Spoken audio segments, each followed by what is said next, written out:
তো যেই হাদিস আমি পাঠ করেছি খুতবার মধ্যে, আমার আল্লাহ বলছেন কেয়ামতের আগের ফিতনাগুলোর বর্ণনা দিতে গিয়ে আল্লাহর পক্ষ থেকে রসুলের ভাষ্য, মানে রসুল তো বানায় বলে না, কথা হলো আল্লাহর, শব্দ হলো রসুলের। রসুল বলেন একটা ফিতনা আসবে, ফিতনার নাম হলো ফিতনাতুদ দুহাইমা। ওলামা ইকরাম নাম শুনেছেন, ফিতনাতুদ দুহাইমা। এই ফিতনা কারে কয়? নবী বলেন এই ফিতনা হইলে এমন ভয়াবহ ফিতনা, একটা লোক এমন বাকি থাকবে না যার গালে একটা করে চর লাগায়া যাবে না। নবীর শব্দ। এমন এক ফিতনা, শহরের গ্রামের বুড়া জুয়ান, সাদা কালা, গরিব ধনী, একটা লোক এমন বাকি থাকবে না যার গালে একটা করে চর লাগায়া যাবে না। লোকে যখন বলবে ইনকাজাত, মনে হয় ফিতনা শেষ, ঝামেলা খতম, তামাদাত, তখন দেখা যাবে ফিতনা আরো শক্তি নিয়ে, দ্বিগুণ প্রতাপ নিয়ে আবার সামনে এসেছে। বান্দা এই ফিতনার কিচ্ছুই করতে পারবে না। তখন অবস্থা হবে এমন, মানুষ সকালে হবে মুমিন, বিকালে হবে কাফের, বিকালে হবে মুমিন, সকালে হবে কাফের। মানুষ দুনিয়ার সামান্য সামান্য স্বার্থে নিজের দিনকে, নিজের ঈমানকেই বিক্রি করে দিবে। এই জামানায় আমরা আছি। এমন এক জামানা, তুচ্ছ তুচ্ছ কারণে মানুষ নিজের দিনকে, নিজের ঈমানকে বিক্রি করে দেয় হালালকে হারাম বলতে, হারামকে হালাল বলতে, বৈধকে অবৈধ বলতে, অবৈধকে বৈধ বলতে কোনো পরোয়া করে না। এমনকি বোঝে যার শান রক্ষা করা জরুরি, তার শান নষ্ট করতেও কোনো দ্বিধা করে না। যেমন ওলামায়ে কেরাম কার ওয়ারিস বলেন না? এক নবীর ওয়ারিস না সব নবীর ওয়ারিস? হাদিসের শব্দ হলো উলামা ওয়ারাসাতুল আম্বিয়া। আলেমরা সব নবীর ওয়ারিস। আদম নবীর ওয়ারিস, ঈসা নবীর ওয়ারিস, ইব্রাহিম নবীর ওয়ারিস, ইসমাইল নবীর ওয়ারিস, ইসহাক নবীর ওয়ারিস, ইউসুফ নবীর ওয়ারিস আলাইহিমুস সালাতু ওয়াস সালাম। সব নবীর ওয়ারিস হলো উলামায়ে কেরাম। তো এখন একজন আলেমকে আলেম হওয়ার কারণে যদি কেউ তার উপর তেড়ে আসে, তার শানে অবমাননা করে, গোস্তাখি করে, জুলুম করে, গালিগালাজ করে, তাকে কষ্ট দেয়, তাহলে এটা প্রকারান্তরে এক নবীরে কষ্ট দেওয়া হবে না, সব নবীরে কষ্ট দেওয়া হবে। এই কারণে যে কোনো ফতোয়ার কিতাব খুললে তাকফির অধ্যায়ে আলোচনা পাবেন। কেউ যদি কোনো আলেমকে আলেম হওয়ার কারণে গালি দেয়, একজন আলেম তার ইলম প্রকাশ করার কারণে তার ব্যাপারে বাজে কথা বলে, কাফের হয়ে যাবে। কারণ আলেমকে মন্দ বলা মানে সে যার ওয়ারিস তারে মন্দ বলা।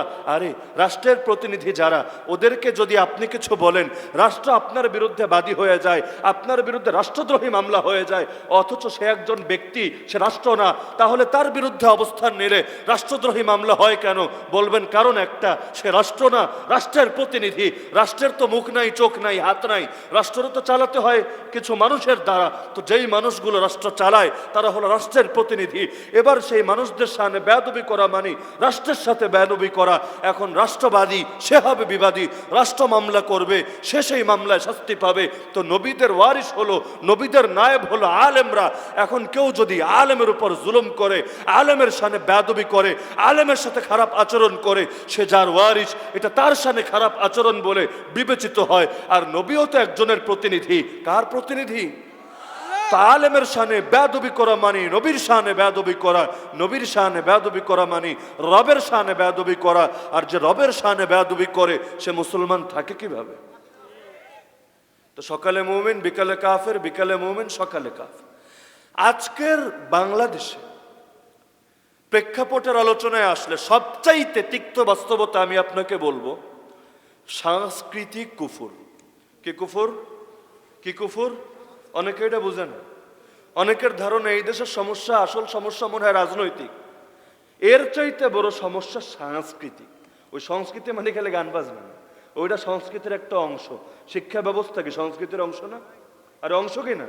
আজকের বাংলাদেশের সবচাইতে বড় সমস্যা হলো সাংস্কৃতিক কুফুর। মানে কি?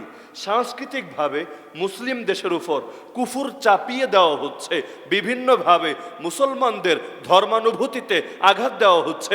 আপনি একটাবার চিন্তা করেন, আসমান টিকে আছে, জমিন টিকে আছে, পাহাড় দাঁড়িয়ে আছে, সমুদ্র প্রবাহিত হচ্ছে একমাত্র যেই নামের কারণে, সেই নাম হলো আল্লাহ। লা তাকুমু সাআ হাত্তা ইউকালা ফিল আরদি আল্লাহ আল্লাহ।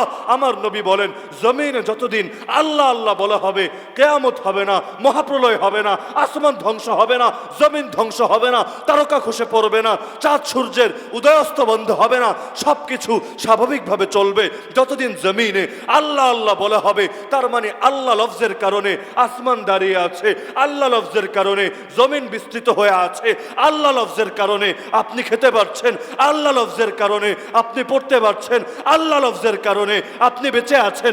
যেদিন জমিনে আল্লাহ শব্দ থাকবে না, না থাকবে কোনো কাফের, না থাকবে কোনো মুশরিক, না থাকবে কোনো মুরতাদ, না থাকবে কোনো বেঈমান, আমার আল্লাহ ওদের জন্য দুনিয়াকে রাখবে না। আজকের জমিনে কিছু লোক আল্লাহ আল্লাহ বলে বলে আমার আল্লাহকে খুশি রাখছে বলে আমার আল্লাহ অন্যদেরকে ধ্বংস করছেন না, সবাইকে টিকিয়ে রাখছেন। যেদিন আল্লাহ বলনেওয়ালা কেউ থাকবে না, আল্লাহ একটারও বাকি রাখবে না, এমনকি আসমান জমিন জীব জন্তু কোনো কিছুকেই বাকি রাখবে না। তো যে আল্লাহ লফজের কারণে সব টিকে আছে, আজকের বাংলাদেশে মুসলিম কান্ট্রিতে বসে সে আল্লাহু আকবারকে বিতর্কিত স্লোগান বলা হচ্ছে। এটা তো কোনো রাজনৈতিক আগ্রাসন না, সাংস্কৃতিক আগ্রাসন। কারা করছে? সরকারও তো না। কারা? সেকুলার মিডিয়া, হলুদ মিডিয়া। কারা চালায় এই মিডিয়া? কি তাদের আদর্শ? বসে থাকে বাংলাদেশে, দিলের মধ্যে ধারণ করে রাখে ইউরোপ আমেরিকার চেতনা। তো এই মানুষগুলাই আজকের বাংলাদেশের জন্য সবচাইতে ভয়াবহ। আপনি স্বীকার করেন বা না করেন, এই যে মুরব্বীরা যারা আছে, অনেকে আছেন ক্ষেত খামার করেন, চাকরি বাকরি করতেন, রিক্সা চালাতেন, ভ্যান চালাতেন, মাথার ঘাম পায়ে ফেলে ফেলে বাচ্চারে মানুষ করেছেন, নাই? স্কুলে পড়িয়েছেন, কলেজে পড়িয়েছেন, ভার্সিটিতে পড়িয়েছেন, মাসে মাসে মোটো অঙ্কের টাকা খরচ করেছেন, নিজে ভালো খান নাই, ওরে খাওয়ানোর জন্য নিজে কষ্টে থেকেছেন, ঘরবাড়ি করেন নাই, ওরে উচ্চ শিক্ষিত করার জন্য। বাড়ি করা যাবে, একটা না 10টা হবে, আগে ছেলে তো মানুষ হোক, এই ছেলেই আমার বুড়া বয়সে আমার হাল ধরবে, সব অভাব দূর করবে। যেই স্বপ্ন দেখে ছেলেরা বড় করলেন, আজকে আপনার ছেলে কেন নাস্তিক, আজকে আপনার ছেলে কেন বেঈমান? বাংলাদেশে প্রতি বছর নাস্তিকের সংখ্যা কেন বাড়ে, সেকুলারের সংখ্যা কেন বাড়ে, ধর্মবিদ্বেষীর সংখ্যা কেন বাড়ে, ওলামা একরাম বিদ্বেষীর সংখ্যা কেন বাড়ে? জবাব একটাই, না এটার কারণ রাজনৈতিক, না এটার কারণ অর্থনৈতিক, এটার একমাত্র কারণ সাংস্কৃতিক। লিখে রাখেন, আজকে যদি শিক্ষা ব্যবস্থাকে না ঠিক করতে পারে, এখন থেকে 10 বছর পর ওই বাংলাদেশ দেখে চিনবেনই না এটা আবার কোন দেশ। কেন? প্রতি বছর হাজার হাজার লাখ লাখ ছেলে পেলে শিক্ষিত হচ্ছে, ধর্মহীন শিক্ষায় তাদেরকে শিক্ষিত করা হচ্ছে, ধর্মকে আলাদা করে ফেলা হয়েছে। দরকার ছিল এক দেশ এক শিক্ষা, দরকার ছিল কি না? এটা এক দেশ কয় শিক্ষা। এই আরব বিশ্বে, মধ্যপ্রাচ্যের জায়গাগুলো কি হয়, একই ধারায় পড়ালেখা করে, একটা লেভেল পর্যন্ত সবাই একই পড়া পড়বে, সে জেনারেল হোক আর যে হুজুর হোক। এরপর ভার্সিটি লেভেলে গিয়া কেউ সাবজেক্ট নেবে শরিয়া, সে শরিয়ার আলেম হবে, কেউ নিবে হাদিস, মুহাদ্দিস হবে, কেউ নিবে আকীদা, সে মুতাকাল্লিম হবে, কেউ নিবে অন্য একটা, সে ওই ফনে হবে, কেউ নিবে ডাক্তারি বিদ্যা, ডাক্তার হবে, কেউ নিবে ইঞ্জিনিয়ারিং বিদ্যা, ইঞ্জিনিয়ার হবে।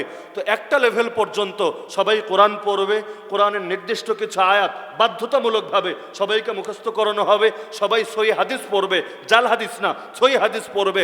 একাডেমিক লেভেলে তাদেরকে বাধ্যতামূলকভাবে পড়ানো হবে, শিখবে, সবাই আকীদা শিখবে। কারণ সাহাবীরা কোরআন পড়তেন পরে, আকীদা পড়তেন আগে। তাআল্লামনাল ঈমান সুম্মা তাআল্লামনাল কোরআন ফাজদাদনা বিহি ঈমানা। সাহাবীর কথা স্পষ্ট, আগে ঈমান শিখেছি। ঈমান শেখা মানেই তো আকীদা শেখা। আগে শিখেছি আকীদা, এরপর শিখেছি কোরআন। ফায়দা হয়েছে, আকীদা নিয়ে যখন কোরআন পড়েছি, এক একটা আয়াত পড়েছি, ঈমান বেড়ে গেছে। আল্লাযীনা ইযা যুকিরাল্লাহু ওয়াজিলাত কুলুবুহুম ওয়া ইযা তুলিয়াত আলাইহিম আয়াতুহু যাদাতহুম ঈমানা। মুমিন তো সে, তার সামনে যদি আল্লাহকে স্মরণ করা হয়, তার দিল আল্লাহর ভয়ে ভীত হয়ে যায়। তার সামনে যদি কোরআন তেলাওয়াত করা হয়, তার ঈমান শুধু বাড়ে আর বাড়ে, ঈমান কমে না। তো মুসলমানের বৈশিষ্ট্য, মুসলমানের পরিচয় আল্লাহ দিয়েছিলেন হলো এটা। তো সাহাবী যুগে যেমন ছিল, দরকার তো ছিল এই যুগেও তেমন হবে। একটা বাচ্চা আগে শিখবে ঈমান, আগে শিখবে আকীদা, তারপর এর সাথে শিখবে তার ফরজ কাজগুলা, কেমনে পবিত্রতা অর্জন করতে হয়, উযু গোসল করতে হয়, নামাজ পড়তে হয়, অন্যান্য কাজ করতে হয়, বাপমার সঙ্গে কেমন আচরণ করতে হয়, মুআশারাত সামাজিক আচরণ কেমন হয়, আর্থিক লেনদেন কেমন হয়, আদব আখলাক কেমন বানাতে হয়, এগুলো শিখবে। তারপর কিছু কোরআন পড়বে, হাদিস পড়বে। এর পাশাপাশি অন্য শিক্ষায় শিক্ষিত করা হবে। আজকাল সাংঘর্ষিক দাঁড় করানো হচ্ছে, তার মানে কোরআন শিখতে চাইলে ওই শিক্ষায় শিক্ষিত হওয়া যাইব না।